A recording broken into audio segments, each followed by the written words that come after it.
আল্লাহ আল্লাহ আল্লাহ আল্লাহ আল্লাহ আল্লাহ আল্লাহ। সকলেই মেহেরবানি করে সামনের ফাঁকা থেকে একটু করে ভাই মেহেরবানি করে সকলেই আগে লা ইলাহা ইল্লাল্লাহ লা ইলাহা ইল্লাল্লাহ লা ইলাহা ইল্লাল্লাহ লা ইলাহা ইল্লাল্লাহ লা ইলাহা ইল্লাল্লাহ। ভাই ফাঁকা আছে আগে সামনের ফাঁকা ভাই মেহেরবানি করে একটু সামনের ফাঁকা থেকে পড়বে লা ইলাহা ইল্লাল্লাহ আগে আগে লা ইলাহা ইল্লাল্লাহ লা ইলাহা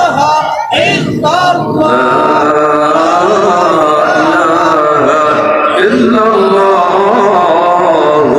মুহাম্মাদুর রাসূলুল্লাহ সাল্লাল্লাহু আলহামদুলিল্লাহ। অবস্থিত আজ ঐতিহ্যবাহী সদরপুর এতিমখানা মাদ্রাসার উদ্যোগে বার্ষিক মাহফিলের সম্মানিত সভাপতি উপস্থিত রয়েছেন জাতির শ্রেষ্ঠ সন্তান অন্যান্য আলামাইরা সামনে উপস্থিত মুরব্বিয়ে গ্রাম যুবক ভাইরা পর্দার অন্তরালে বসে থাকা মা ও বোনেরা, সর্বপ্রথম আল্লাহ পাক রব্বুল আলামিনের দরবারে শুকরিয়া আদায় করি যে আল্লাহ পাক রব্বুল আলামিন আমাকে আপনাকে জান্নাতের বাগানে আসার বসার তৌফিক দান করেছেন। এই জন্য সকলেই আল্লাহ তাআলার দরবারে শুকরিয়া আদায় করি, সকলেই বলি আলহামদুলিল্লাহ। আল্লাহ পাক রব্বুল আলামিন আমাকে আপনাকে জান্নাতের বাগানে আসার বসার তৌফিক দান করেছেন। আমরা ওয়াজ মাহফিলে আসছি আল্লাহ এবং আল্লাহ রাসূলকে রাজি করার উদ্দেশ্যে না বেজার করার উদ্দেশ্যে? যারা বলেন রাজি করার উদ্দেশ্যে না বেজার করার উদ্দেশ্যে? আমার আপনার দাবির সাথে আর কাজের সাথে মিল নাই। যেইভাবে বসেছি এই বসার কারণে দুইজন বেজার একজন খুশি। খুশি কয়জনকে করবেন? যারা বলেন একজন মিষ্টানি মিস্ত্রি কয়জন? দুইজন। কয়জন? দুইজন। আল্লাহ এবং আল্লাহ রাসূলকে এই দাবিতে কি সকলে একমত? কে কে একমত? হাত টান টান করে কে কে একমত? হাত টান টান করে হাত টান টান করে আল্লাহ হাত তুলেকে কবুল ও মঞ্জুর করেন আমিন। 1 মিনিটের মধ্যে পরীক্ষা হবে কারা আল্লাহ এবং আল্লাহ রাসূলকে রাজি করতে আসছি, কারা মিস্টার ইবলিসকে রাজি সন্তুষ্ট করতে আসছি। যার সামনে ফাঁকা জায়গা থাকবে বুঝতে হবে ও মিস্টার ইবলিসের কাছে বলে দিয়েছে। মেহেরবানি করে 1 মিনিটের মধ্যে, মেহেরবানি করে 1 মিনিটের মধ্যে সামনের ফাঁকা জায়গা একটু পূরণ করে বসে ভাই মেহেরবানি করে সকলকে অনুরোধ করবো 1 মিনিটের মধ্যে সামনের ফাঁকা জায়গাটা একটু পূরণ করে। আল্লাহ আল্লাহ আল্লাহ আল্লাহ আল্লাহ আল্লাহ আল্লাহ আল্লাহ আল্লাহ আল্লাহ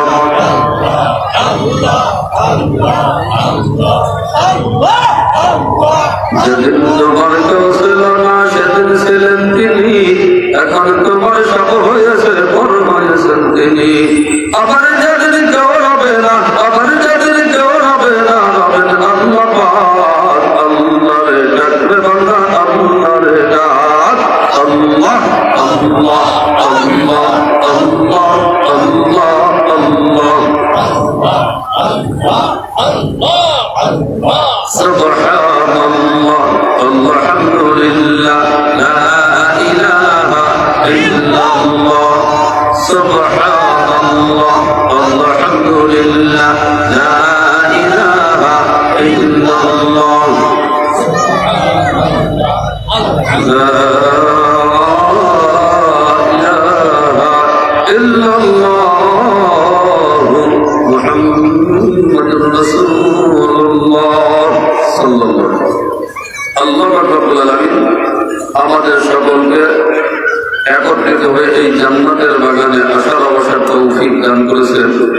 এই জন্য সকলেই আবারও জোরে শুকরিয়া আদায় করি, সকলেই বলি আলহামদুলিল্লাহ। আল্লাহ রাব্বুল আলামিন আমাকে আপনাকে সমস্ত মাখলুকাতের মধ্যে শ্রেষ্ঠ মাখলুকাত হিসাবে সৃষ্টি করেছেন।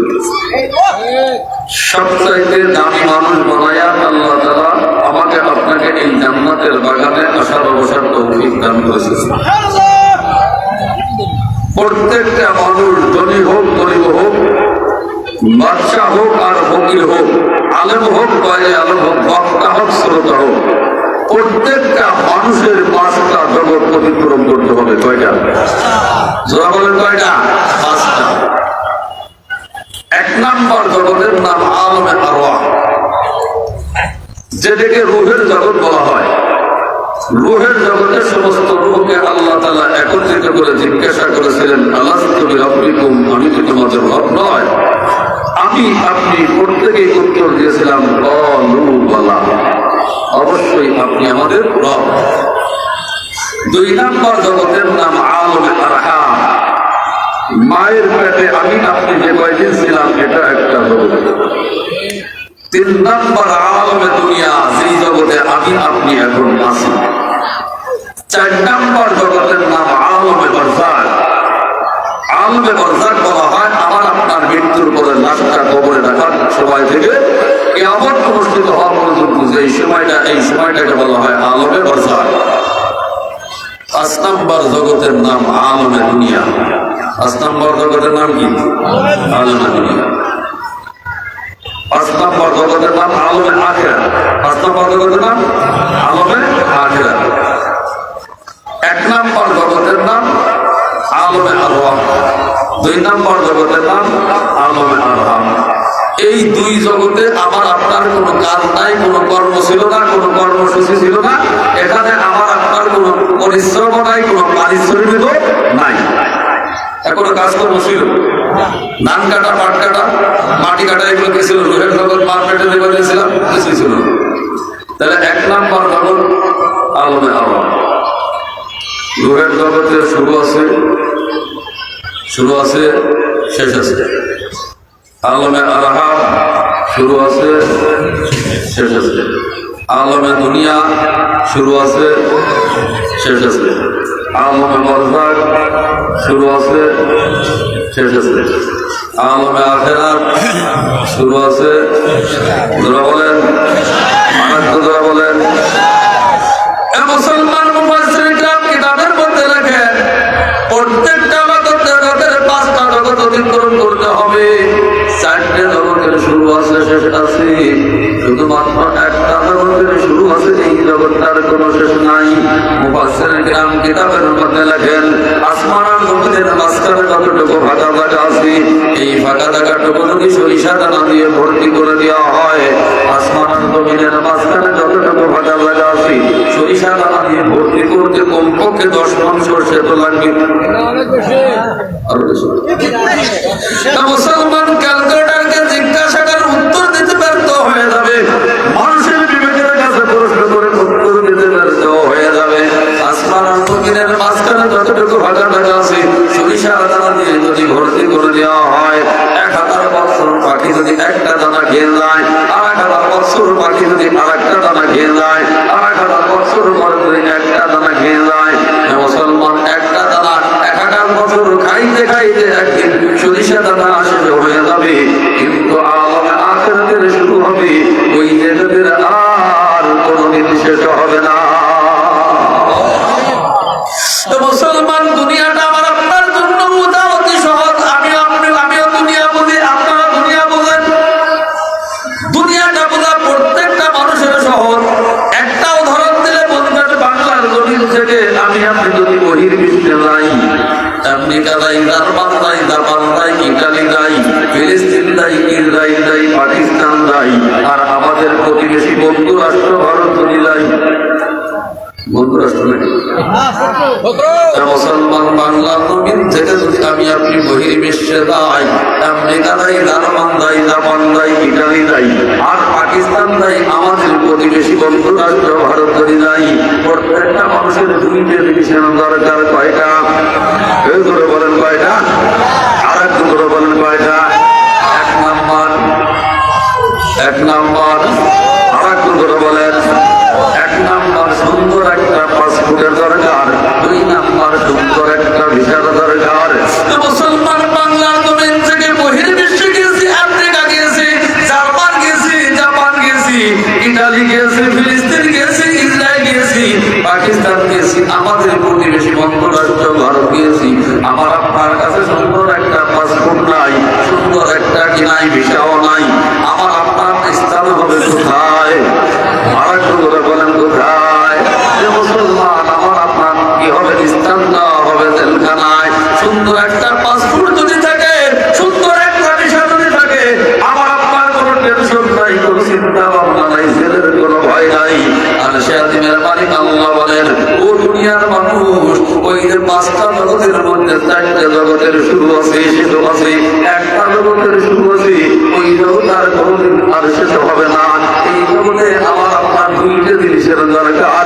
1 নাম্বার সুন্দর একটা পাসপোর্টের দরকার, 2 নাম্বার সুন্দর একটা ভিসার দরকার। মুসলমান কিয়ামতের ময়দানে সুন্দর একটা আখিরাতের ময়দানে সুন্দর একটা পাসপোর্টের দরকার। এই সুন্দর পাসপোর্টের নাম কি? বলেন, আর একটু বলেন। মুসলমান, এই আখিরাতের ময়দানে সুন্দর একটা পাসপোর্টের নাম, এর নাম হলো ঈমান। ঈমান নাম সুন্দর একটা পাসপোর্টের দরকার। 2 নাম্বার আমল নাম সুন্দর একটা ভিসার দরকার। আর সে আখিরাতের মালিক আল্লাহ বলেন, ও দুনিয়ার মানুষ, যেই জগতের শুরু আছে ওই জগতের কোনো শেষ নাই। এই জগতে তোর যদি 2টে জিনিস থাকে, সুন্দর একটা পাসপোর্ট থাকে, সুন্দর একটা আমল নামক ভিসা যদি থাকে, আল্লাহ কয়, ওয়ালা তাখাফু ওয়ালা তাহজানু ওয়ালা তাখাফু ওয়ালা তাহজানু। আল্লাহ কয়, তোর ভয় নাই, কোনো টেনশন নাই, শ্রেষ্ঠ জান্নাতের মালিক আমি আল্লাহ তোমাকে বানাই দিব।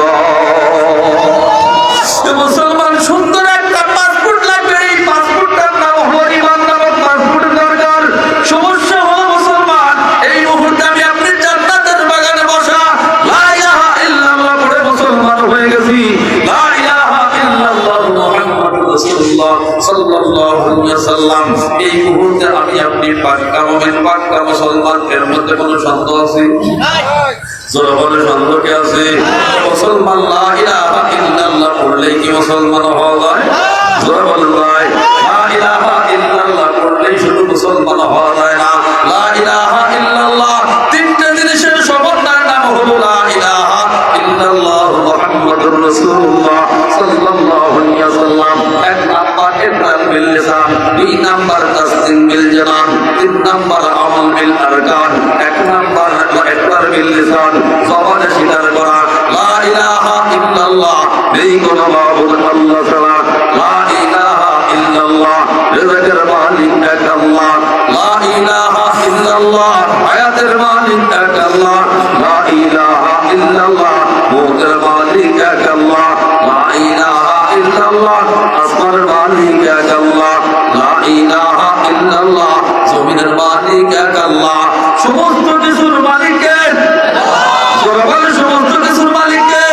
এই বিশ্বাসটা অন্তরে ধারণ করা, মুখে স্বীকার করা, বিশ্বনবী মুহাম্মদ রাসূলুল্লাহ সাল্লাল্লাহু আলাইহি ওয়াসাল্লাম আল্লাহর প্রেরিত রাসূল, এই কথাটা মুখে স্বীকার করা, তাসদিক বিল জিনান অন্তরে দ্বারা বিশ্বাস করা, আমল বিল আরকান রাষ্ট্রীয় জিন্দেগি থেকে পারিবারিক জিন্দেগি পর্যন্ত যত আল্লাহর আদেশ আর নিষেধ আছে সব কাজে বাস্তবায়ন করা, এর নাম হলো লা ইলাহা ইল্লাল্লাহ মুহাম্মাদুর রাসূলুল্লাহ সাল্লাল্লাহু আলাইহি ওয়াসাল্লাম।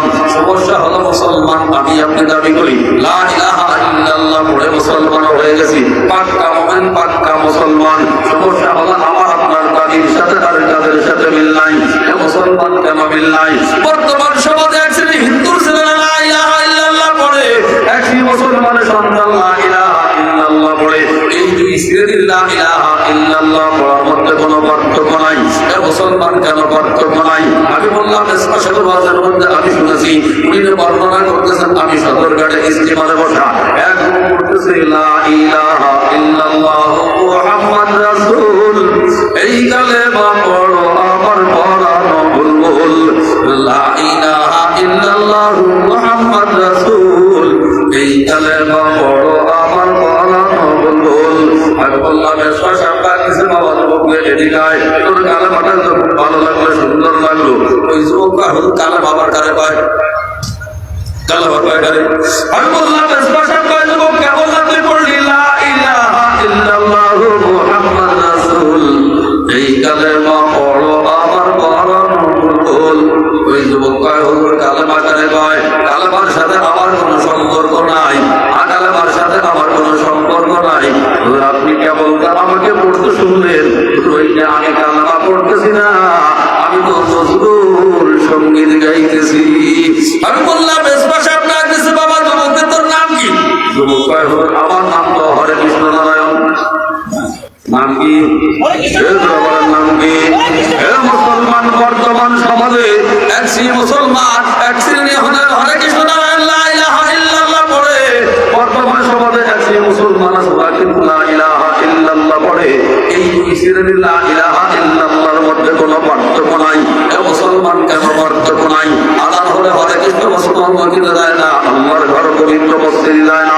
বর্তমান সমাজে এক শ্রেণী মুসলমান আছে লা ইলাহা ইল্লাল্লাহ পড়ে, আদান হলে মসজিদে যায় না, হরে কৃষ্ণ নারায়ণ দাঁড়ায় প্রস্তাব করে। বর্তমান সমাজে একটি মুসলমান যুবক আছে, ওরা কিন্তু দাঁড়ায় প্রস্তাব করে, হরে কৃষ্ণ নারায়ণ ডিরেক্ট ব্যবহার করে না। বর্তমান সমাজে একটি মুসলমান আছে লা ইলাহা ইল্লাল্লাহ পড়ে, ওরা কিন্তু কি করে না, ডিরেক্ট ব্যবহার করে না। মুসলমান এই দুই লা ইলাহা ইল্লাল্লাহ পড়ার মধ্যে কোনো পার্থক্য নাই, ঠিক কিনা? মুসলমান বুঝতে হবে যে ঈমান আমাকে আপনাকে আল্লাহর ঘর পবিত্র মসজিদে দিতে পারে না, ওই ঈমানটা আমাকে আপনাকে আল্লাহর জান্নাতে পৌঁছাইতে পারে না। যে ঈমান আমাকে আপনাকে পিতামাতার খেদমত করাইতে পারে না, বুঝতে হবে ওই ঈমানটা আমাকে আপনাকে আল্লাহর জান্নাতে দিতে পারে না। যে ঈমানটা আমাকে আপনাকে সুদের দিকে ফিরাইতে পারে না, এই ঈমান আমাকে আপনাকে আল্লাহর জান্নাতে দিতে পারে না। যে ঈমান আমাকে আপনাকে ঘুষের থেকে ফিরাইতে পারে না, বুঝতে হবে ওই ঈমানটা আমাকে আপনাকে আল্লাহর জান্নাতে দিতে পারে না। মুসলমান সমস্যা হলো বর্তমান আমার আপনার সবচাইতে দামি সম্পদের নাম হলো ঈমান। এই ঈমানের মধ্যে ভেজাল ঢুকছে, যার কারণে আমার আপনার প্রত্যেকটা কাজ কর্মের মধ্যে ভেজাল, ঠিক কিনা? ঈমানের মধ্যে ভেজাল, আমার আপনার রাষ্ট্রনীতির মধ্যে ভেজাল, ঈমানের মধ্যে ভেজাল, আমার আপনার পারিবারিক নীতির মধ্যে ভেজাল, ঈমানের মধ্যে ভেজাল, আমার আপনার বর্তমান সামাজিক শারীরিক দরবারের মধ্যে ভেজাল। এ মুসলমান কেন বুঝি ভেজাল? এমন কোন মহল্লা পাবেন না, এমন কোন গ্রাম পাবেন না, এমন কোন এলাকা পাবেন না, ইল্লা মাশাআল্লাহ একটা থাকতে পারে অধিকাংশ সমাজে বর্তমান আঙ্গুলে ডলা ছাড়া নেই, বিচার পাওয়া যায় না। মধ্যে ভেজাল, মাঠে গিয়ে আইল ঠেলে আইল কাটে, এ কাজে ভেজাল। ঈমানের মধ্যে ভেজাল, 7 টাকা 8.5 টাকা সুদ খায়, এ জায়গা ভেজাল। ঈমানের মধ্যে ভেজাল, শাড়ি দরবার করে ঘুষ খায়, এ জায়গা ভেজাল। ঈমানের মধ্যে ভেজাল, এক শ্রেণীর ব্যবসায়ীরা বর্তমান কবরের মধ্যে বাবু ভাতা বিক্রি করে, এই জায়গা ভেজাল। ঈমানের মধ্যে ভেজাল, পুরো হলুদের মধ্যে আটা ভাতা বিক্রি করে, এই জায়গা ভেজাল। ঈমানের মধ্যে ভেজাল, এক শ্রেণীর ব্যবসায়ীরা বর্তমান দুধের মধ্যে বিল পড়ার ভাতা বিক্রি করে, এই জায়গা ভেজাল। ঈমানের মধ্যে ভেজাল, এক শ্রেণীর যুবকেরা বর্তমান বিবাহ সাথে যৌতুক গ্রহণ করে, এই জায়গা ভেজাল। ঈমানের মধ্যে ভেজাল, এক শ্রেণীর মুসলমান বর্তমান মুসুরির মধ্যে ইঁদুরি মাটি ভাতা বিক্রি করে, এই জায়গা ভেজাল। ঈমানের মধ্যে ভেজাল, মাঠে পানি ভাতা বিক্রি করে, এই জায়গা ভেজাল। ঈমানের মধ্যে ভেজাল, মুসলমান বর্তমান সমাজে এক শ্রেণী খেজুর গাছ কাটা গাছ বর্তমান খেজুরের গুলির মধ্যে চিনি ভাতায় বিক্রি করে, এই জায়গা ভেজাল। মুসলমান আমার আপনার দাবি সম্পদের নাম হলো ঈমান। সমস্যা মুসলমান আমার আপনার দাবির সাথে আর কাজের সাথে কোনো মিল নাই। মুসলমান কেন মিল নাই? ভালো করে বুঝতে হবে। আমি আপনি ঈমান পাক্কা মুমিন বলে দাবি করি, ঈমানদার বলে দাবি করি, পরের উপর জুলুম করে পরের হক নষ্ট করি। মুসলমান বর্তমান সমাজে এমন মুসলমান আছে কি নাই? জোরে বলেন আছে কি নাই? মুসলমান একটা হলো হকুল্লাহ আর একটা হলো হকুল ঈমান। নামাজ আমার আপনার উপর ফরজ, নামাজ আমি আপনি পড়ি নেই, আল্লাহ শাস্তি দিবে। আল্লাহ ইচ্ছা করলে আমাকে আপনাকে মাফ করে দিতে পারে। রোজা রাখা আমার আপনার উপর ফরজ, আল্লাহ হক আল্লাহ ইচ্ছা করলে আমাকে আপনাকে শাস্তি দিতে পারে। আল্লাহ ইচ্ছা করলে আমাকে আপনাকে মাফ করতে পারে। আর একটা হলো বান্দার হক, বান্দার হক আমি আপনি নষ্ট করি, বান্দা যত সময় পর্যন্ত মাফ না করবে আর সে দিনের মালিক আল্লাহ আমারে আপনার কোনদিন মাফ করবেন না। মুসলমান বর্তমান বান্দার হক নষ্ট করে কি করে না? করে কি করে না? চিন্তা ভাবনা করে দেখেন, এখানে যারা উপস্থিত আছে কারো লেখায় ঘটনা করতে পারে। লক্ষ্য করে দেখবেন, টাকা পয়সার মালিক এই সদর পুরস্কার এলাকায় 10 বিঘা 20 বিঘা সম্পদের মালিক এমন মুসলমান বর্তমান আছে কি নাই? জোরে বলেন আছে কি নাই? এই সম্পদের মালিক হযরত আদম নিয়ত করেছে বাইতুল্লাহ জিয়ারতের জন্য যাবে। এই বাইতুল্লাহ জিয়ারত করার আগে চিন্তা ভাবনা করে হজ করতে যাবো, ওখান থেকে আমি ফেরত আসতে পারি না আসতে পারি, আমার যদি মৃত্যু হয়ে যায়। চিন্তা ভাবনা করে আমার ছেলে সন্তান মাত্র একটা, কন্যা সন্তান তিনটে অথবা চারটা, এই বাবা নামের কলঙ্ক। চিন্তা ভাবনা করে আমার যদি ওই বাইতুল্লাহ থেকে আল্লাহ ফেরত না আনে, মৃত্যু যদি হয়ে যায়, অর্থ সম্পদ সব আমার, ছেলে মাত্র একটা, কন্যা সন্তান তিনটে অথবা চারটা, আমার কন্যা সন্তান তিনটে চারটা একত্র হয়ে সব বিক্রি করে নিয়ে চলে যাবে, আমার ছেলে সন্তানটার বসবাস করার কষ্ট হয়ে যাবে। এই চিন্তা ভাবনা করে বাবা নামের কলঙ্ক এই সমাজ মেয়েদেরকে বারণ করিয়া মেয়েদেরকে না দাঁড়াইয়া ছেলের নামে অর্থ সম্পদ সব বৃদ্ধি করে যে বাইতুল্লাহ হজ করার জন্য চলে যায়, বাইতুল্লাহ জিয়ারত করে আর বাইতুল্লাহর ঘরের মধ্যে বসে আল্লাহর কাছে দোয়া করে, আল্লাহ রব্বানা হয় রব্বানা হয় রব্বানা। আর শাহীদের মালিক আল্লাহ ডাকতে কয় পুরা কপাইলে হাজী সাহেব কাজ হবে না, কাজ হবে না, কাজ হবে না, কাজ হবে না। আল্লাহর হক নষ্ট করবা, আল্লাহ যদি আমার আপনার 1 লক্ষ বছর হায়াত দেয়, 1 কোটি বছর হায়াত দেয়, আর বাইতুল্লাহ বসে যদি আমি আপনি ইবাদত করি, বান্দার হক নষ্ট করার কারণে কোন ইবাদত আল্লাহর দরবারে কবুল হবে না। মুসলমানের জ্বলন্ত প্রমাণ আল্লাহর ইব্রাহিম ইবনে আদম রহমাতের নাম শুনছেন? এই আল্লাহর ইব্রাহিম ইবনে আদম রহমাতুল্লাহ জামানার ঘটনা। আল্লাহর ইব্রাহিম ইবনে আদম রাহমাতুল্লাহ বাইতুল্লাহ বসে ইবাদত বন্দেগী করে, ইবাদত বন্দেগী করতে করতে একদিন বাইতুল্লাহর ভিতরে ঘুমায় গেছে। ঘুমের মধ্যে স্বপ্নে দেখতেছেন এক ব্যক্তি পায়ের কাছে বসা, আর এক ব্যক্তির সামনে মাথার কাছে বসা, পায়ের কাছে ব্যক্তি মাথার কাছে ব্যক্তির কাছে জিজ্ঞাসা করতেছেন, ভাই কি ব্যাপার? 1 বছর কত হয়ে গেল, ইব্রাহিম ইবনে আদম রাহমাতুল্লাহ কোনো দোয়া আসমানে ওঠে না, তার কোনো ইবাদত আল্লাহর দরবারে কবুল হয় না। মাতার কাছে ব্যক্তি উত্তর দেয়, ভাই তুমি কি জানো না ইব্রাহিম ইবনে আদম রাহমাতুল্লাহ পরের হক নষ্ট করেছে, বান্দার হক নষ্ট করেছে। এই স্বপ্নটা দেখার পরে ইব্রাহিম ইবনে আদম রাহমাতুল্লাহ ঘুমটা ভেঙে গেছে। ঘুমের থেকে ওঠার পরে চিন্তা ভাবনা করে কোথায় আমার ত্রুটি হলো, কার হক নষ্ট করলাম। হঠাৎ ওনার মনে পড়ে গেল আমি একদিন কিছু খেজুর ক্রয় করলাম, প্যাকেটটা নিয়ে যখন রওনা দেয় পার দিকে তাকায় দেখি 2টে খেজুর পড়া। উনি চিন্তা ভাবনা করেছে এই 2টে খেজুরের মালিক উনি। এই চিন্তা ভাবনা করে এই 2টে খেজুর নিয়ে চলে গেছে, এই 2টে খেজুর ভক্ষণ করেছে, প্রকৃতপক্ষে এই 2টে খেজুরের মালিক উনি না। এবার ইব্রাহিম ইবনে আদম রাহমাতুল্লাহ বুঝতে আর বাকি নাই, এইখানে সমস্যা হলে হতে পারে। প্রকৃত মালিকের কাছ থেকে মাপ চাওয়ার জন্য আল্লাহর ইব্রাহিম ইবনে আদম রাহমাতুল্লাহ হাঁটতে হাঁটতে দোকানে চলে গেছে। গিয়ে দেখতেছেন দোকানদার দোকানে নাই, এক যুবক বসা। ইব্রাহিম ইবনে আদম রাহমাতুল্লাহ একবার ওই দিক না একবার এই দিক আসে, একবার ওই দিক না একবার এই দিক আসে, পাইচারি করে। এই যুবক আল্লাহর দিকে ডাকতে বলতেছেন, আল্লাহর নবী মনে হয় আপনি কাউকে জানি করেন। আল্লাহর ইব্রাহিম ইবনে আদম রাহমাতুল্লাহ বলতেন, আমি তো এই দোকানের মালিকের বলি। এবার যুবক উত্তর দেয়, আল্লাহর নবী এই দোকানের যে মালিক উনি আমার বাবা, গত কয়েকদিন হলো এই দুনিয়া থেকে আমার আব্বা ইন্তেকাল করেছে। আপনি কেন আসছেন বলতে পারেন? আল্লাহর ইব্রাহিম ইবনে আদম রাহমাতুল্লাহ বলেন, বাবা আমি তোমার বাবার থেকে কিছু খেজুর ক্রয় করেছিলাম, আমি আমার পায়ের কাছে 2টে পড়া খেজুর পেয়েছিলাম। চিন্তা ভাবনা করলাম আমার ক্রয় করে তো খেজুর বুঝি পড়েছি, আসলে এই 2টে খেজুরের মালিক না, এই 2টে খেজুরের মালিক ছিল তোমার বাবা। তো বাবা তুমি আল্লাহর রাস্তে আমাকে ক্ষমা করে দাও। আরে কেমন দেখেন, কেমন বাবার কেমন সন্তান। বাপ যদি ভালো হয়, বাপ যদি ভালো হয় বেটা কিন্তু ভালো হয়। বাপ ভালো তার বেটা ভালো, মা ভালো তার জি, গাই ভালো তার বাছুর ভালো, দুধ ভালো তার ঘি। কসুর মতো কসু হলে অল্প কালে সেরে, মানুষের মতো মানুষ হলে অল্প কথায় বলে।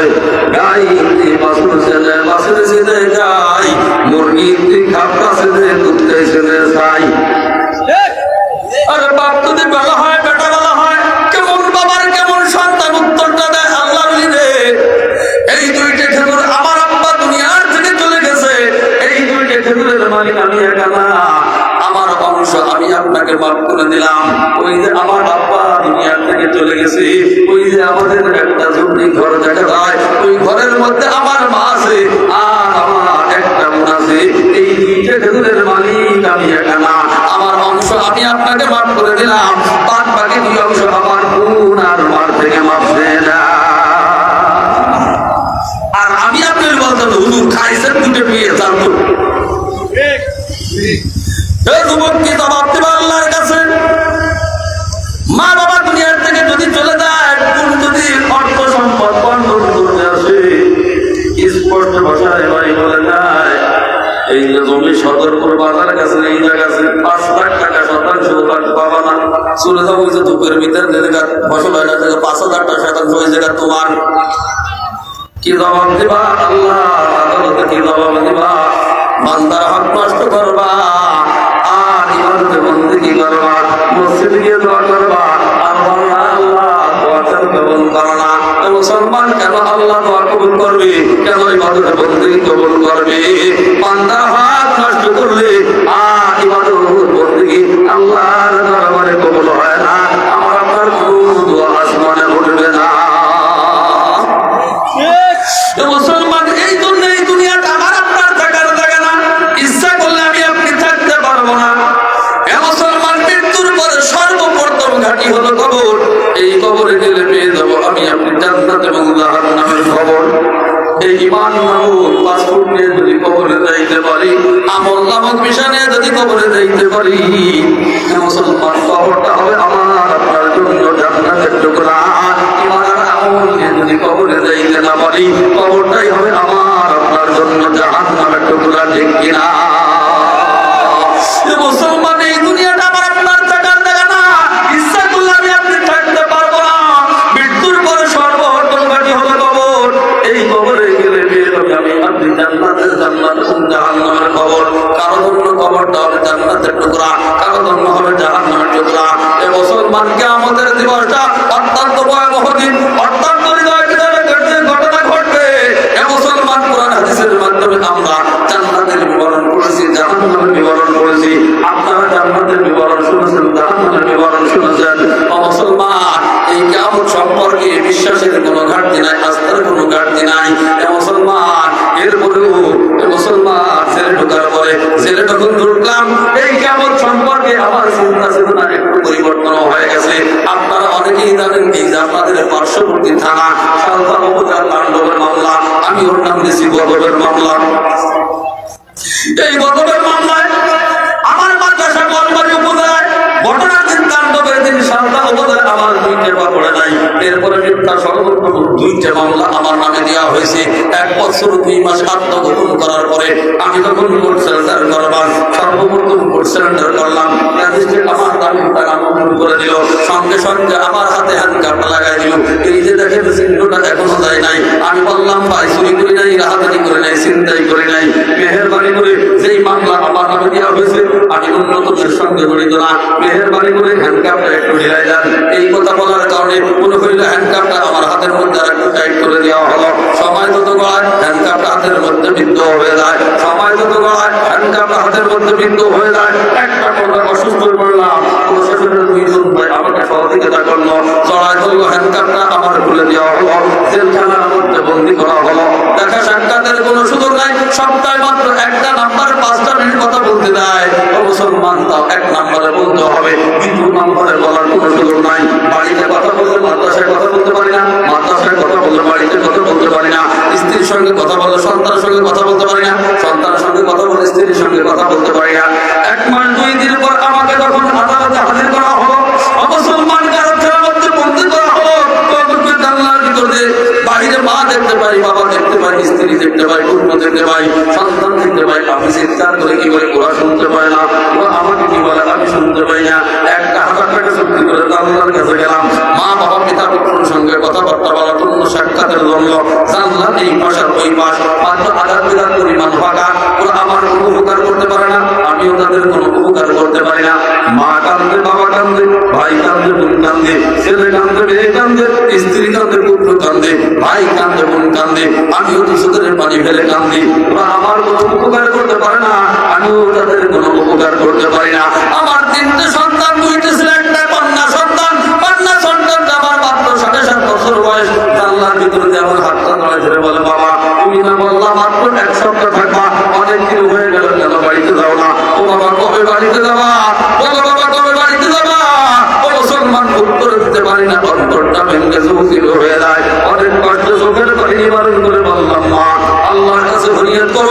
আল্লাহ যেদিন আমার জামিন মঞ্জুর করে ওই দিন এখান থেকে বের হইতে পারবো। একটা সেকেন্ড আগে এখান থেকে বের হওয়ার মতো ক্ষমতা আমার না। মুসলমান আমার কলিজার টুকরা অবশ্যই তারা তো বলে না, হাতটা গলায় ধরছে ধরছে না, এবার বায়না ধরলো আব্বা অনেকদিন খাবারটা কিনে দাও না, তুলে দাও না, এই মুহূর্তে তোমার বলে উঠবো। 500 টাকা চুক্তি করে আমার সন্তানটাকে খেলার মধ্যে 5টা মিনিটের জন্য কোলে তুলে দিলাম। 5টা মিনিট পূর্ণ যেতে দিল না, 4 মিনিট বয়সের হওয়ার সঙ্গে সঙ্গে আমার সন্তানটাকে আমার সন্তানটাকে কোলে থেকে নিয়ে গেল। আমার সন্তানটা চিৎকার করে কাঁদতেছিল আর বলতেছিল, বাবা তুমি কতদিন থাকবা, তোমার কাছে থাকবো। মুসলমান আমার ইচ্ছা থাকা সত্ত্বেও আমার সন্তানটাকে আমার কাছে রাখতে পারলাম না। তাই চিন্তা ভাবনা করলাম, ওই দিন থেকে চিন্তা ভাবনা করলাম, ওরে দুনিয়ার জেলখানা যদি এত কঠিন হয়, আখিরাতের জেলখানাটা কত কঠিন হবে। দুনিয়ার জেলখানা যদি এত কঠিন হয়, আখিরাতের জেলখানাটা কত কঠিন হবে। আরে দুনিয়ার জেলখানা তো 1000 টাকা দিলে তো আল্লাহর কাছে যাওয়া যায়, 500 টাকা দিলে সন্তান করে নিয়ে যায়। আখিরাতের জেলখানা এত কঠিন হবে, মা সন্তানের কোনো কাজে আসবে না, সন্তান মার কোনো কাজে আসবে না। মুসলমান ওই দিন ইমান নামক পাসপোর্ট, আমল নামক ভিসা যদি না থাকে আমার আপনার কোনো উপায় থাকবে না। মুসলমান ইমানের আমল নিয়ে যদি কবরে যাইতে পারি, মুসলমান আল্লাহ আমার আপনাকে জান্নাতের ব্যবস্থা করতে পারে কি পারে না? জোরে বলেন পারে কি পারে না? আমি আপনি জান্নাত চাই কি চাই না? কেটে জান্নাত চাই, কেটে জান্নাত চাই, কেটে জান্নাত চাই। আল্লাহ আপনাকে কবুল করুন, আমিন। এই সদর উপরে এতিমখানা মাদ্রাসায় এতিম ছাত্ররা পড়ে কি পড়ে না? জোরে বলেন পড়ে কি পড়ে না? এতিম ছাত্রদের যদি খানার ব্যবস্থা করতে পারি, বাসস্থানের ব্যবস্থা করতে পারি, আল্লাহ রাব্বুল আলামিন আমার আপনার জন্য জান্নাতের মধ্যে একটা বিল্ডিং বরাদ্দ দিতে পারে কি পারে না? জোরে বলেন পারে কি পারে না? আল্লাহ রাব্বুল আলামিন আমার আপনার জন্য জান্নাতের মধ্যে একটা বিল্ডিং বরাদ্দ করতে পারে কি পারে না? জোরে বলেন পারে কি পারে না? তো মুসলমান ছোট্ট একটা ঘটনা বললেই বলবেন, সমরকন্দের ঘটনা। সমরকন্দের প্রেসিডেন্ট ছিলেন, রাষ্ট্রপ্রধান ছিলেন মুসলিম রাষ্ট্রপ্রধান, মুসলমান বাদশা, তৎকালীন জামানার ঘটনা। মুসলমান মর্যাদা রাষ্ট্রপ্রধান মুসলমান। ওই রাষ্ট্রে বসবাস করতে একজন বিধবা মহিলা, 4 সন্তানের জননী। বাচ্চা 4টে খোদার যন্ত্রণায় কান্দে, মা খাবার দাও, মা খাবার দাও, মা খাবার দাও, খাবার দাবার সহ্য করতে পারি না। মা বলে, বাবা আর খানার তো কোনো ব্যবস্থা নাই, খাওয়ার কোনো ব্যবস্থা নাই। মা বলতেছেন, বাবা চলো যাই। সমরকন্দের বাচ্চা মুসলমান আমাদের সহজাতি ভাই, হয়তো আমাদের তোমাদের চেহারার দিকে তাকায়, এটি মশায় বাচ্চাদের দিকে তাকায় কি করতে পারে, খানার ব্যবস্থা করতে পারে। বাচ্চা 4টির সাথে নিয়ে বিধবা মহিলা এবার সমরকন্দের বাদশার কাছে চলে গেলেন। গিয়ে বলতেছেন, বাদশা আমার এতিম 4টে সন্তান, 3 দিন খানা খায় না, খানার কোনো ব্যবস্থা নাই, মেহেরবানি করে আমার এতিমের দিকে তাকায় একটু খানার ব্যবস্থা করে দেন, বাসস্থার ব্যবস্থা করেন। তবে বাদশা শুনে রাখেন, আমি সাধারণ ফ্যামিলির কোনো লোক না, আমি আল্লাহর পয়গম্বর জনাব মুহাম্মদ রাসূলুল্লাহ সাল্লাল্লাহু আলাইহি ওয়াসাল্লামের বংশের লোক। মুসলমান বাদশা বলছেন, মহিলা তুমি যদি আল্লাহর নবীর বংশের লোক হও তাহলে সনদ দেখাও, সার্টিফিকেট দেখাও, সনদ দেখাও, সার্টিফিকেট দেখাও।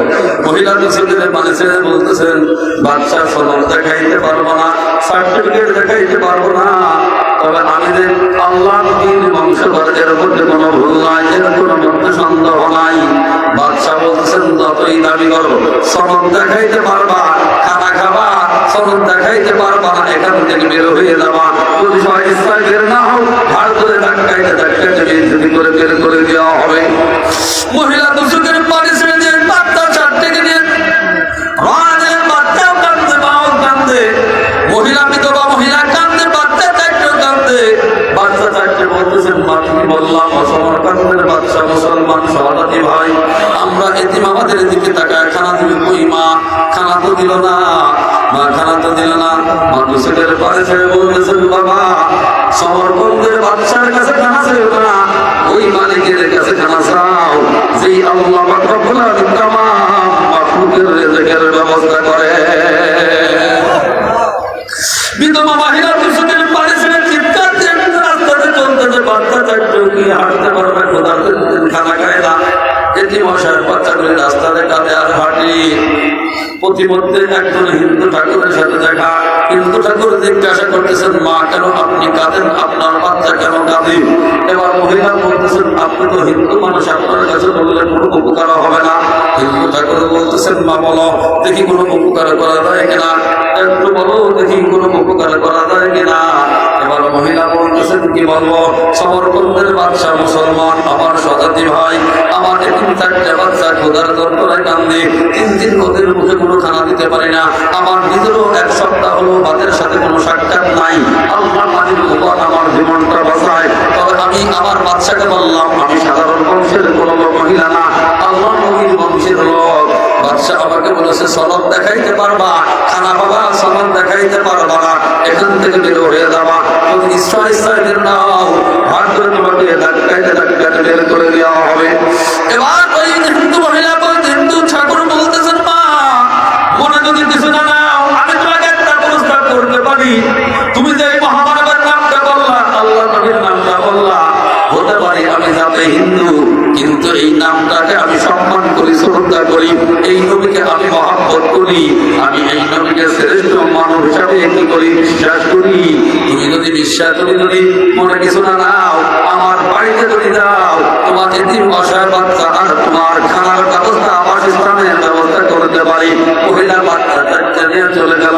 এবার বাচ্চা ওই হিন্দু ঠাকুর বাড়িতে গিয়ে বললাম, মা আমার পাটের সাথে খাওয়া লাগবে না, আমরা হিন্দু মানুষ, আপনার পাট আলাদা করে দেব, আপনি আলাদা পাট করে খাবেন। আল্লাহর কুদরতি খেলা শুরু হয়ে গেছে। এই সমরকন্দের বাচ্চা রাত্রে ঘুমাইছে, ঘুমের মধ্যে দেখতেছেন সুন্দর একটা বাগান, ওই বাগানের মধ্যে সুন্দর একটা চেয়ার, এই চেয়ারের উপর অতি সুন্দর একটা পুরুষ বসা, সামনে একটা সুন্দর একটা বিল্ডিং, যেই বিল্ডিং এর একটা স্বর্ণের, আর একটা কিংমতির, আর একটা এখন পাথরের, হাতে একটা স্বর্ণের চাবি, এবার হাতে একটা সুন্দর একটা চাবি। এই সমরকন্দের বাচ্চা স্বপ্নে দেখে এই সুন্দর চেহারার অধিকারী ব্যক্তিকে বলতেছে, আপনার মতো এত সুন্দর চেহারার অধিকারী পুরুষ আমি জীবনে দেখি নাই, আপনার পরিচয়টা কি? এবার সুন্দর চেহারার অধিকারী ব্যক্তি বলতেছে, ও বাচ্চা, আমি দুনিয়ার কোন সাধারণ লোক না, আমি হলাম সরওয়ারে কায়নাত, তাজদারে মদিনা, জনাব মুহাম্মদুর রাসূলুল্লাহ সাল্লাল্লাহু আলাইহি ওয়াসাল্লাম। বাদশা এবার মনে মনে খুশি, আল্লাহর পয়গম্বরের সাথে কি হয়ে গেল, সাক্ষাৎ হয়ে গেল, নবীর সঙ্গে কি হয়ে গেল, আমার সাক্ষাৎ হয়ে গেল। এবার ওই ব্যক্তি বলতেছে, ইয়া রাসূলুল্লাহ, জীবনে আপনাকে কোনোদিন সচক্ষে দেখি নাই, সব আল্লাহ আজকে আপনাকে আল্লাহর সাক্ষাৎ মিলাই দিল। ইয়া রাসূলুল্লাহ, আপনার হাতে একটা চাবি, আপনার সামনে একটা সুন্দর বিল্ডিং, চাবিটা কার? সুন্দর বিল্ডিংটা কার? নবী আমার বলেন, এই সুন্দর বিল্ডিং আর চাবির মালিক হলো একজন মুসলমান। বিল্ডিং এর মালিক কি? চাবির মালিক কে? বলেন না। নবী আমার বলেন, এই বিল্ডিং আর চাবির মালিক একজন মুসলমান। বাদশা মনে মনে খুশি, আমিও তো একজন মুসলমান। এবার বলতেছেন, ইয়া রাসূলুল্লাহ, আমি একজন মুসলমান, বিল্ডিং এর মালিকটা চাবির মালিক আমারে বানায় দেন। নবী আবার বলেন, তুমি যে মুসলমান, তোমার কাছে কোনো সার্টিফিকেট আছে, সনদ কি আছে? সার্টিফিকেট আছে, সনদ কি আছে? মুসলমান কয়, বাদশা কয়, ইয়া রাসূলুল্লাহ, সনদ নাই, সার্টিফিকেট নাই, তবে আমি যে মুসলমানের মধ্যে কোনো সন্দেহ নাই।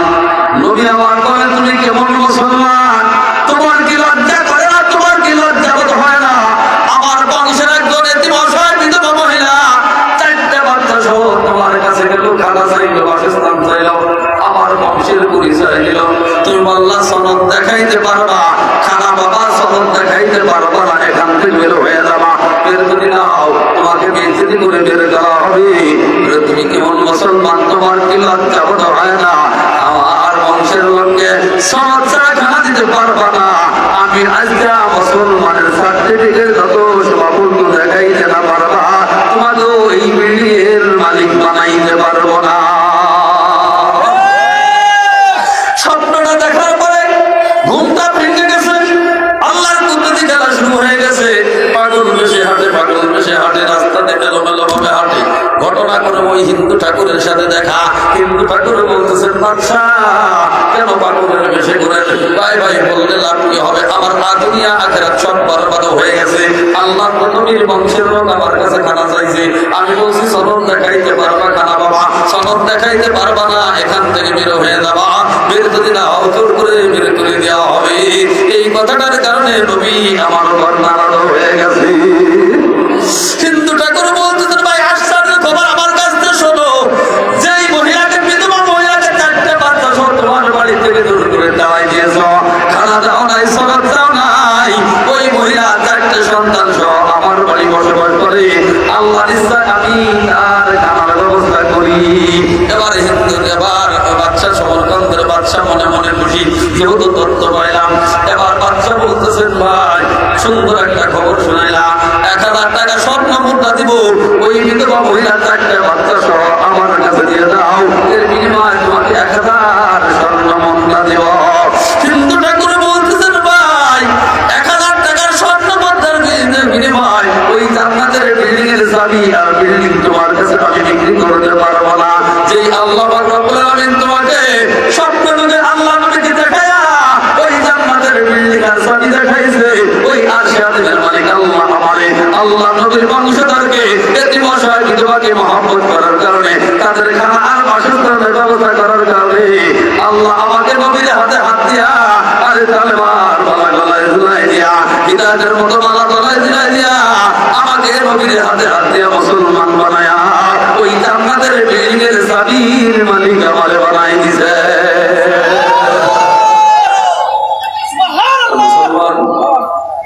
এই ব্যক্তিকে যদি ছিল হিন্দু ঠাকুর, আল্লাহ নবীর বংশধর, এতিম অসহায়কে মহব্বত করার কারণে যদি আল্লাহ কি করতে পারে, এই হিন্দুকে হিদায়াতের মতো সম্পদ দান করে জান্নাতের মালিক বানায় দিতে পারে। আমি আপনি যদি সতর্ক এতিমখানা মাদ্রাসায় এতিম অসহায় বাচ্চাদের জন্য একটা বস্তা 2টে বস্তা চাউল দান করতে পারি, আর সাথে মালিকের বিনিময় আমাদের মাঝে আল্লাহ আমাকে আপনাকে জান্নাতের একটা বিল্ডিং বরাদ্দ দিতে পারে কি পারে না? বলেন পারে কি পারে না? আর একজন বলেন পারে কি পারে না? এই মাদ্রাসায় সহযোগিতা করতে রাজি আছি তো ইনশাআল্লাহ। লা ইলাহা ইল্লাল্লাহ।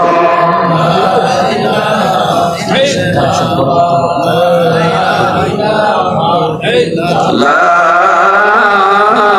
ইলাহা ইল্লাল্লাহ মুহাম্মাদুর রাসূলুল্লাহ সাল্লাল্লাহু আলাইহি ওয়াসাল্লাম। এই মাদ্রাসায় সহযোগিতা করতে রাজি আছেন ইনশাআল্লাহ। কে কে রাজি? হাত টানতে আল্লাহ হাতগুলোকে কবুল ও মঞ্জুর করে আমিন। আল্লাহ পাক রব্বুল আলামিন আমাকে নেক হায়াত দান করে শুনে আল্লাহ এই কথা বলতেছিলাম। পরবর্তী বক্তার হাতে আপনারা করে সহযোগিতা করবেন। মুসলমান, আমি আলোচনা শুরু করেছিলাম, সুন্দর একটা কি লাগবে? পাসপোর্ট লাগবে, আর আমল নামক একটা কি লাগবে? বলেন। 1 নাম্বার ইমান নামক পাসপোর্ট, 2 নাম্বার আমল নামক ভিসা। এই মুহূর্তে আমি আপনি লা ইলাহা ইল্লাল্লাহু মুহাম্মাদুর রাসূলুল্লাহ সাল্লাল্লাহু আলাইহি ওয়াসাল্লাম, এই মুহূর্তে আমি আপনি পাক্কা মুমিন, পাক্কা মুসলমান। এবার আসেন, ইমান নামক পাসপোর্টের মালিক আমল নামক ভিসার দরকার আছে কি নাই? জোরে বলেন, আছে কি নাই? আমলের মধ্যে সবচেয়ে বড় আমলের নাম কি? বড় আমলের নাম বলেন, আর একটা বলেন। সবচাইতে বড় আমলের নাম হলো নামাজ।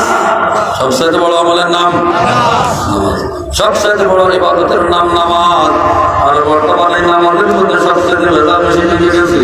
লক্ষ্য করে দেখবেন, মসজিদের কাছে যদি কোনো মানুষ মুসলমান বসা থাকে, মুয়াজ্জিন যদি আযান দেয়, আল্লাহু আকবার আল্লাহু আকবার, আশহাদু আল্লা ইলাহা ইল্লাল্লাহ, আশহাদু আল্লা ইলাহা ইল্লাল্লাহ। লক্ষ্য করে দেখবেন, একটি মুসলমান যদি মসজিদের কাছে বসা থাকে, পিছনের দিকে খুঁতখুঁতে দেখায়, সামনের দিকে দৌড়ায়, ইমাম সাহেব দেখলো কিনা, সরমনের কোনো লোক দেখলো কিনা, তবলিগ জামাতের কোনো লোক দেখলো কিনা, নামাজ ও আজরাই সাথে বেশি হয় ঠিক কিনা? ঠিক কিনা? মুসলমানদের আরাম শুনলে মসজিদে যায় না, উল্টা দিকে দৌড়ায়।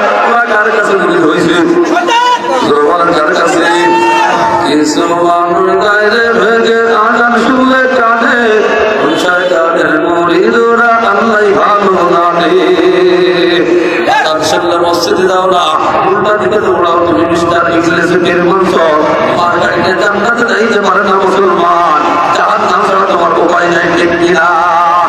মুসলমান কয়টা বলবার আছে লক্ষ্য করে দেখবেন, ওরা নামাজ পড়ে না, মোনাজাতে বাড়ি পড়ু। নামাজের কথা বললে অজুহাতের কোনো শেষ নাই, কখনো টুপি নাই, দিনে কোনো ব্যবহার করে নেই, এটা নাই ওটা নাই। মুসলমান নামাজের কথা বললে অজুহাতের কোনো শেষ নাই, অথচ সারা রাত জাগরণ করি আল্লাহ মোনাজাত দেন। জোরা বলেন আছে কি নাই? জোরা বলেন আছে কি নাই? আপনার এলাকায় আছে কিনা জানি না, আমাদের এলাকায় আছে। নামাজ পড়ার কথা বললে দেখায় অজুহাত, রাত্রেবেলা তার সাথে ধরে মোনাজাত। বলেন আছে কি নাই? নামাজ পড়ার কথা বললে দেখায় অজুহাত, রাত্রেবেলা তার সাথে ধরে মোনাজাত। খেলা শেষে ঘুমিয়ে পড়ে, বদর না পড়ে, শয়তানের মুরিদরা আল্লাহই ভালো জানে। মুসলমান নামাজ পড়ো না, আযান দিলে মসজিদে যাও না, সারা রাত জাগরণ করিয়া তাস খেলা ব্যবহার বাবা সেবন করো, আর বদরের আযান দিলে বিছানায় যে ঘুমাও, মিস্টার ইংলিশের মাংস, তোমার গাড়িটা জান্নাতে যাইতে পারে না মুসলমান, জাহান্নাম ছাড়া তোমার উপায় নাই, ঠিক কিনা? মুসলমান কয়টা বলবার বর্তমান লক্ষ্য করে থাকবেন, মুসলমান তিন ভাগে, মুসল্লি বর্তমান তিন ভাগে বিভক্ত, কয় ভাগে? বলেন কয় ভাগে? কেউ পড়ে ঘাট নামাজ, কেউ পড়ে মাঠ নামাজ, কেউ হলো শুকুর আলী মুসল্লি, কেউ হলো ঘাট নামাজ, কেউ হলো মাঠ নামাজ, কেউ শুধু পড়ে দানাদার নামাজ, কেউ পড়ে মাঠ নামাজ, ঈদের নামাজ। আর বর্তমান সমাজে শুকুর আলী মুসল্লির সংখ্যা বেশি। লক্ষ্য করে দেখবেন, তোমার নামাজ পড়ে বের হবে, পরে তোমার আগ করে কিন্তু ওই মুসল্লিরে পার্টি চালান দেবেন, পাবেন না, হেসান করে তালাশ করবেন, তাও পাবেন না, সারেন যদি তাকে সুধার করবেন, তাও পাবেন না। পরে যখন মুয়াজ্জিন আযান দেন, আল্লাহু আকবার, আল্লাহু আকবার, আশহাদু আল্লা ইলাহা ইল্লাল্লাহ, আশহাদু আল্লা ইলাহা ইল্লাল্লাহ, সুন্দর একটা টুপি মাথায় দিয়া, সুন্দর একটা পাঞ্জাবি গায়ে দিয়া, সৌদি মার্কা একটা পায়খানা বদলে কইরা এক নাম্বার কাতার দখল করে, ওই দিন পর্যন্ত নয় 5 ওয়াক্তের মুসল্লি এক নাম্বার কাতারে জায়গা পায় না। আছে কি নাই? জোরে বলেন আছে কি নাই? শনি রবি সোম মঙ্গলবার বুধ বৃহস্পতি, এই কয়দিন নামাজ পড়লে ওদের কিসের ক্ষতি? শনি রবি সোম মঙ্গলবার বুধ বৃহস্পতি, এই কয়দিন নামাজ পড়লে ওদের কিসের ক্ষতি? সপ্তাহে একদিন দেখি ওদের জুমার দিনে, শয়তানের মুরিদরা আল্লাহই ভালো জানে। সোমবার নাই, মঙ্গলবার নাই, বুধবার নাই, বৃহস্পতিবার নাই, শুক্রবারে যখন তোমার নামাজের আযান দেয়, এক নাম্বার কাতার দখল করো, তোমার বর্তমানে 5 ওয়াক্তের মুসল্লি এক নাম্বার কাতার জায়গা পায় না, তুমি মিস্টার ইংলিশের মাংস, তোমার গাড়িটা জান্নাতে যাইতে পারে না মুসলমান, জাহান্নাম ছাড়া তোমার উপায় নাই, ঠিক কিনা? অসংখ্য নামাজ পড়তে রাজি আছি ইনশাআল্লাহ, কে কে রাজি আছি? কে কে রাজি আছি? আল্লাহ হাত তুলে কবুল করুন, আমিন। আল্লাহ পাক রব্বুল আলামিন আমাদের সকলকে এক নাম্বার ঈমান নামক, 2 নাম্বার আমল নামক বিশালিয়া কবর দেওয়ার তৌফিক দান করেন, সকল বলেন আমিন। আমার কথা তারা কষ্ট হয়ে থাকে, মামা দিতে দেবেন, আমার জন্য দোয়া করবেন। আসসালামু আলাইকুম ওয়া রাহমাতুল্লাহি ওয়া বারাকাতুহু।